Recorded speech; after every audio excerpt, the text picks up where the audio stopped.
Before I even begin talking about this game, let me just warn you here and now, I'm most likely going to make a bunch of really bad puns in terms of what you do in this game. And I'll start by saying this. Infamous, the PS3 exclusive many were waiting for a very long time, is a shockingly good game. To points that even I was amazed at how much fun I was having with it. I played this game so long, for 2 nights in a row, that I think I barely slept 2 hours tops. I was like a zombie. But you know what? It was fine, because I had so much fucking fun with this game, it was ridiculous. Now, the funny thing is, a lot of people look at this game and they go, oh, all you do is shoot lightning and you kill random enemies. How much fun can you possibly have with it? It is, without a doubt, one of the most amazing open-world games I've ever had the pleasure of playing that allows me to literally live out my superhero fantasies. And I gotta say this game is not based off any pre-existing franchise or license of superheroes, but I tell you right now, I really wish they would make a comic book series out of this and more, and I think they are, but I'm not 100% sure on that. But let me just tell you this. This is one of the greatest superhero games you will ever play, and you will wish that... Well, you know what, it's hard to say this, but I bet you'll wish there was a fucking movie by the time you're finished with it, or they're working on a sequel as we speak, which I really hope they are, because Infamous is just absolutely brilliant. For me to explain why Infamous is so great is very hard to do, but I'll give it my best shot. For starters, the storyline is excellent. Starts out slow and sets up an origin story for a superhero quite unlike most I've ever seen, aside from maybe Static Shock, but there's major differences to be had. The opening alone sets the tone and feel of the game that things are gonna happen. Epic things, let's say. And trust me, epic fucking things will in fact happen. You'll go from having barely any power to being one of the most powerful people on the face of the planet by, I think, midway in the game, and you'll still be challenged consistently. More so, while the storyline is told in comic book segments that I'll go into in a little bit more depth later on, the actual storyline told via communication through Cole's radio is actually really well done. The voice acting is nice and always sets the stage for some drama or something to happen in the plot that really makes a difference, and, you know, you'll actually give a flying fuck about these characters. It's not like you're going to forget they exist, you're not going to forget their names, and on a whole, Infamous has something that many games desire but they fail miserably to have, and that's a likable cast of memorable characters you will remember when the game is over, and when you go back to play it again, you'll remark at how the plot changes consistently. Now let's get a little bit more into the gameplay itself.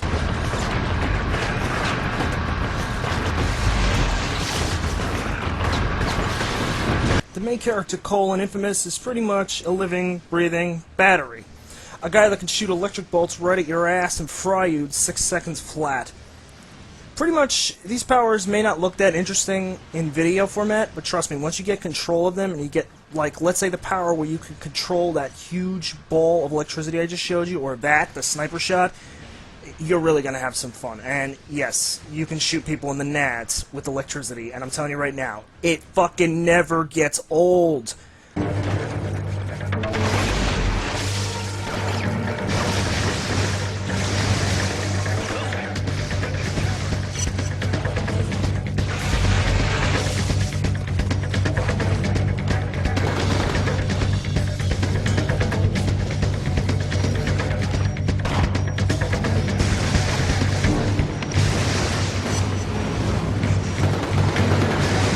But what is interesting about Infamous is the balance level that has been constructed here, that no matter how powerful and godlike you think you are, the basic enemies can still hand you your ass if you're not careful. So you do have to be strategic to some degree.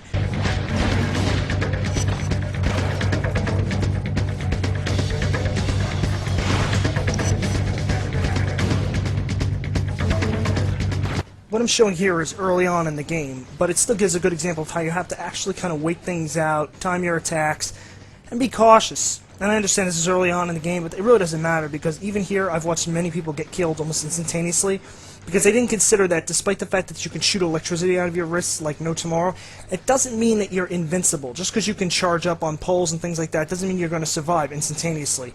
You can and you will die a lot in this game, because one thing about it is, as I said before, no matter how much the game evolves, how much your character becomes more advanced in terms of attacks and doing different things, the enemies are always giving a significant amount of challenge, which is a change of pace from most games where halfway in, you're just like godlike and nobody can even touch your ass.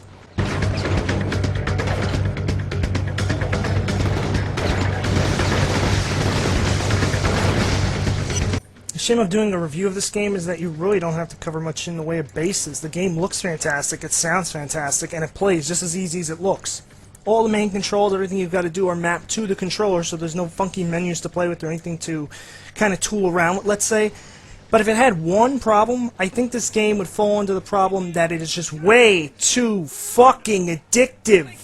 Besides the main storyline in Infamous, you can embark on so many side missions, side things to do, it is like ridiculous.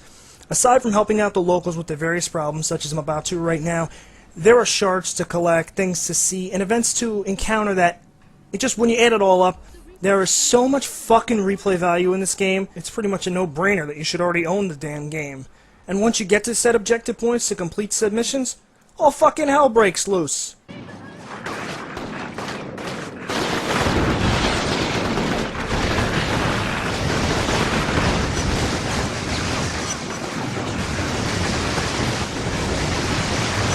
So usually once you take out about 50 million enemies, no I exaggerate, maybe 10, 12 enemies tops, but once you take them out, and believe me, they feel like an army, you'll get to the main objective point or the closure of said mission you were on. Now here's where you get to constantly make karma choices, karma to go either bad or good. Gonna have to get past those riot cops if we want out of here. If I fry a couple of the guards from inside the crowd, but I can trigger a riot, help keep the heat off Zeke and me. Of course, that means a lot of innocent people will get the hell kicked out of them. If you look at my character icon on the side over there, right underneath my life bar and energy bar, you'll see that I'm a hero. That means I'm going the good path. Unfortunately, you can screw these things up or do the wrong thing and get some bad karma. It doesn't mean that you're done and that's it, you have to be a bad guy now. You get ways to come back to it. But truth be told, it's a very limited system and it feels almost half-hearted at points. So while I'm not going to say it's the worst attempt at giving a choice-based system, it's not one of the greatest ones either. That and some of these objectives are a little odd in how you could have evil karma for dropping a tar thing and infecting a couple of people in a city where the whole fucking city's practically infected, but I'll leave this spoiler free. Anyway, after you finish your objective or whatever, the map will clear off a certain portion of it and it'll say the enemies will not return. It tells you how complete the districts are. Truth is, enemies still return, but they don't return in the mass droves they once did.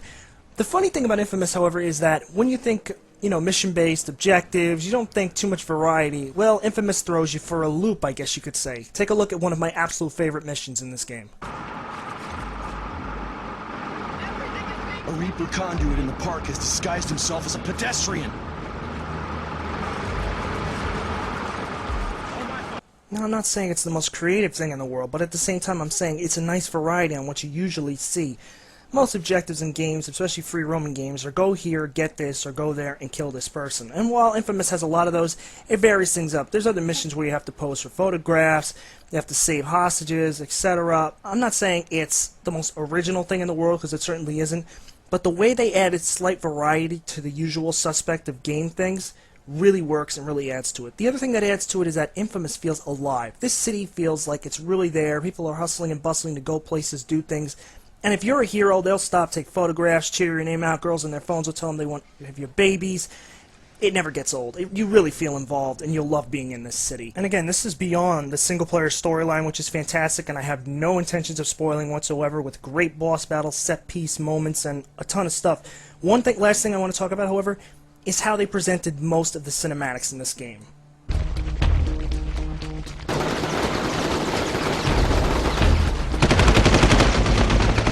Gate open to a wall of razor-wire machine guns. Told via some of the most slick comic book sequencing I've seen in ages. It absolutely sells the storyline of Infamous. It gives it that minor edge because it's supposed to be a little bit more fantasy-based, and it's a little unbelievable at points, but it totally fits, and had they not done it this way, this game probably would have lost a lot in the process. But because they chose this method, they went with the absolute best possible way to tell this story, and it's just one more thing that makes Infamous stand directly apart from the pack of games out there now. But unfortunately, due to this, there is a problem that arises with the next candidate here. It sets it so far apart, in fact, that the separation anxiety is very much a killer.